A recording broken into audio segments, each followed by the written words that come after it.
Tribuners, selamat pagi, kembali lagi bersama saya jurnalis tribuntimur.com Siti Aminah. Dan Tribuners, pagi hari ini saya sedang berada di Mall People, Jalan Metro Tanjung Bunga, Kota Makassar, Provinsi Sulawesi Selatan.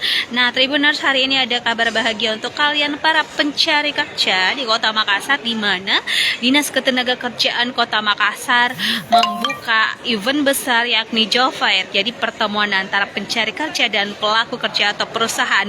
Jadi Tribuners, di sini ada ribuan bahkan sampai 3.180 lowongan kerja yang tersedia di Job Fair di Snaker Kota Makassar.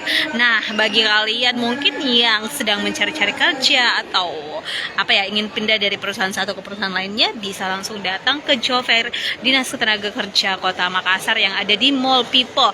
Dan acaranya hanya berlangsung selama 2 hari Tribuners, yakni pada tanggal 16 sampai 17 November 2022. Jadi cuma 2 hari, hari ini, hari Rabu dan Kamis besok Tribuners. Dan di dalam sana kita lihat sudah mulai banyak pencari kerja yang mungkin sudah mulai melirik perusahaan-perusahaan yang akan mereka daftari. Di mana Tribuners ada 50 perusahaan dari segala bidang atau dari segala sektor yang membuka lowongan kerja di acara Job Fair ini. Jadi ini kesempatan besar bagi kalian pencari kerja, para pengangguran mungkin yang sudah mau nganggur bisa mungkin melihat perusahaan-perusahaan yang akan kalian daftari, karena ini menjadi kesempatan besar bagi kalian untuk mendapatkan pekerjaan.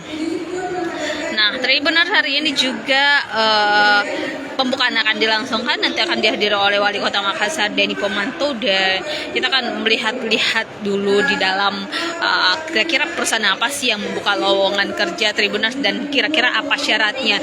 Dan informasi yang dihimpun Tribun Timur bahwa beberapa persyaratan mungkin kayak kelengkapan media, kelengkapan dokumen Tribuners dari kalian, misalnya surat lamaran, identitas, KTP, KK, dan yang lain. Dan yang penting juga ada kartu kuning. Kartu kuning adalah kartu kartu untuk para pencari kerja. Jadi itu penting untuk kalian bawa pada saat mendaftar. Nah, ini ada